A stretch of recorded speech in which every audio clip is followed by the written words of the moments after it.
Welcome to my YouTube channel Madni Talimat. Please subscribe and press the bell icon for more videos. بسم اللہ الرحمن الرحیم۔ السلام علیکم ورحمۃ اللہ۔ معزز سامعین کرام، اس ایک غلطی کی وجہ سے نماز تہجد ادا نہیں ہوتی اور بہت زیادہ لوگ یہ غلطی کرتے ہیں۔ ایسے تو وہ دیگر مسائل بھی پوچھتے ہیں، لیکن اس طرف بہت زیادہ لوگوں کی توجہ کم ہی جاتی ہے کہ یہ اتنی بڑی غلطی ہے جس کی وجہ سے ان کی نماز تہجد ہی ادا نہیں ہوتی۔ میں آپ کو اس کا مکمل طریقہ بتاؤں گا، تفصیل بتاؤں گا پوری، اور یہ غلطی بھی بتاؤں گا۔ آپ نے یہ غلطی نہیں کرنی اور ویڈیو پوری دیکھنی ہے، پھر ہی آپ کو سمجھ آئے گی کہ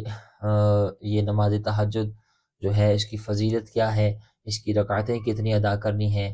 اس کی نیت کیسے کرنی ہے، اور اس کا وقت کب شروع ہوتا ہے کب ختم ہوتا ہے، اور جو غلطی بہت زیادہ لوگ کرتے ہیں وہ کون سی غلطی ہے۔ تو یہ مکمل تفصیل آپ کو بتانے جا رہا ہوں۔ آپ نے ویڈیو پوری دیکھنی ہے۔ ویڈیو میں کسی بات کی سمجھ نہ آئے یا دیگر کوئی شرعی مسئلہ آپ پوچھنا چاہ رہے ہوں تو آپ کے لیے ایک بہترین پلیٹ فارم ہے۔ آپ اسی ویڈیو کے کامنٹ باکس میں اپنا وہ مسئلہ درج کریں، انشاءاللہ میں آئندہ آنے والی ویڈیوز میں آپ کے سوالات کے جوابات دینے کی بھرپور کوشش کروں گا۔ اور الحمدللہ ہمارے پاس آن لائن قرآن پڑھانے کی بھی سہولت موجود ہے۔ اچھے ماہر قرہ حضرات کی زیر نگرانی ہماری آن لائن قرآن اکیڈمی چل رہی ہے۔ اگر آپ خود پڑھنا چاہتے ہیں، اپنے بچوں کو پڑھانا چاہتے ہیں تو آپ اس سہولت سے ضرور فائدہ اٹھائیں۔ یہ نیچے واٹس ایپ نمبر موجود ہے، آپ اس پر رابطہ کر سکتے ہیں۔ تو آج کی جو ویڈیو ہے نماز تہجد ادا کرنے والوں کے لیے بہت فائدہ مند ثابت ہوگی، اور اس میں غلطی جو بہت زیادہ لوگ کرتے ہیں اس کی بھی میں نشاندہی کروں گا۔ تو سب سے پہلے یاد رکھیں، نماز تہجد کی جو فضیلت ہے وہ بہت زیادہ نبی کریم علیہ السلام نے اس کی فضیلت بیان فرمائی ہے، اور قرآن پاک میں بھی اس کی فضیلت موجود ہے، اس کا ذکر موجود ہے نماز تہجد کا۔ اور نبی کریم علیہ السلام کے فرامین میں درجنوں فرامین ایسے ہیں جو نماز تہجد کی فضیلت، اہمیت اور اجر و ثواب کے حوالے سے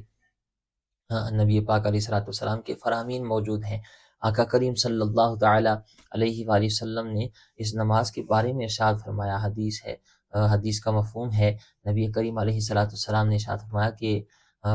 جو ہے ماہ رمضان کے روزوں کے بعد سب سے افضل جو روزے ہیں وہ ماہ محرم کے روزے ہیں، اور فرمایا فرض نمازوں کے بعد سب سے جو افضل نماز ہے وہ تہجد کی نماز ہے۔ اب دیکھیں نفلی نمازیں اور بھی بہت ساری ہیں، اشراق کی نماز ہے، چاشت کی نماز ہے، اوابین کے نوافل ہیں، شکرانے کے نوافل ہیں، توبہ کے نوافل ہیں، لیکن ان دیگر ساری نفلی نمازوں میں سب سے جو افضل نماز ہے وہ آقا کریم صلی اللہ تعالی علیہ وسلم نے فرمایا کہ وہ تہجد کی نماز ہے۔ اور یہ وہ نماز ہے جس کے بارے میں اللہ کے پیارے رسول صلی اللہ تعالی علیہ وآلہ وسلم نے ارشاد فرمایا کہ 3 لوگ ایسے ہیں جن کو دیکھ کر اللہ تعالیٰ اپنی شان کے مطابق مسکراتا ہے۔ ایک وہ جو نماز کے لیے صف درست کرتے ہیں، دوسرے وہ جو جہاد کے لیے صف درست کرتے ہیں، تیسرے وہ جو نماز تہجد ادا کرتے ہیں۔ تو کس قدر خوش بخت اور بانصیب وہ لوگ ہیں جو نماز تہجد ادا کرتے ہیں کہ ان کی اس ادا کو دیکھ کر اللہ تعالیٰ اپنی شان کے مطابق مسکراتا ہے، خوش ہوتا ہے۔ اور جب بندہ پھر اللہ تعالیٰ سے دستے سوال دراز کر کے نماز تہجد کے بعد کوئی اپنی حاجت عرض کرتا ہے تو اللہ تعالیٰ اس کی حاجتوں کو بھی پورا فرماتا ہے۔ تو بہت زیادہ فضیلت والی نماز ہے۔ اب آئیے اس کی نیت کیسے کرنی ہے۔ تو یاد رکھیں، نیت دل کے پختہ ارادے کو کہتے ہیں، زبان سے الفاظ کا کہنا کو فرض واجب نہیں ہے، یہ مستحب عمل ہے، زبان سے کہہ لیں گے پھر بھی ٹھیک ہے، نہ بھی کہیں گے دل میں ارادہ ہوا تو یہی نیت کافی ہے، ٹھیک ہے جی۔ تو پھر بھی اگر آپ زبان سے کہنا چاہتے ہیں تو اس طرح کہیں کہ 2 رکعت نفل نماز تہجد کے ادا کرتا ہوں یا کرتی ہوں واسطے اللہ تعالیٰ کے منہ طرف کعبہ شریف، اس کے بعد تکبیر تحریمہ کہہ کر ہاتھ باندھ دیں گے، ٹھیک ہے جی۔ یہ نیت ہے نماز تہجد کی۔ اس کے بعد سوال پوچھا جاتا ہے کہ جی اس کی رکعتیں کتنی ہیں، تو یاد رکھیں آپ اس کی رکعتیں 2 بھی ادا کر سکتے ہیں، 4، 6، 8، 10، 12 تک سنت سے ثابت ہے۔ تو آپ کے پاس جتنا وقت ہو آپ اس وقت میں 2 سے لے کر 12 تک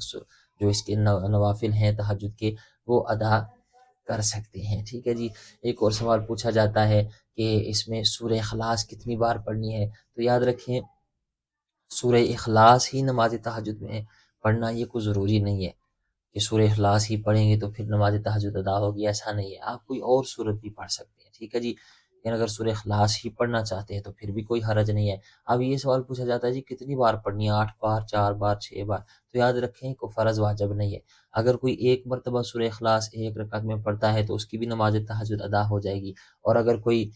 2 بار، 4 بار، 6 بار، 8 بار ایک رکعت میں پڑھتا ہے تو اس کی بھی نماز تہجد ادا ہو جائے گی۔ یعنی ایسا نہیں ہے کہ جس نے ایک بار پڑھی اس کی نماز تہجد ادا نہیں ہوگی، 4 بار پڑھنا ضروری ہے، 6 بار یا 8 بار نہیں، جس نے زیادہ مرتبہ پڑھی اسے زیادہ ثواب ملے گا، اور جس نے کم مرتبہ پڑھی نماز اس کی بھی ہو جائے گی، لیکن زیادہ پڑھنے والے کو زیادہ ثواب ہوگا سورہ اخلاص، اور کم پڑھنے والے کو وہ کم ثواب ہوگا۔ بس اتنی سی بات ہے، باقی نماز تہجد دونوں کی ادا ہو جاتی ہے، ٹھیک ہے جی۔ ایک اور سوال پوچھا جاتا ہے کہ کیا اس نماز کے لیے سونا ضروری ہے؟ تو یاد رکھیں اس نماز کے لیے 2 صورتیں علماء کرام نے بیان فرمائی ہیں۔ بعض علماء کرام کہتے ہیں اس کے لیے سونا ضروری ہے، اور بعض کہتے ہیں کہ نہیں اس کے لیے سونا ضروری نہیں ہے۔ وہ جو لوگ علماء کرام کہتے ہیں کہ اس کے لیے سونا ضروری نہیں ہے، وہ بھی یہ کہتے ہیں کہ جو لوگ سو نہیں پاتے رات کو،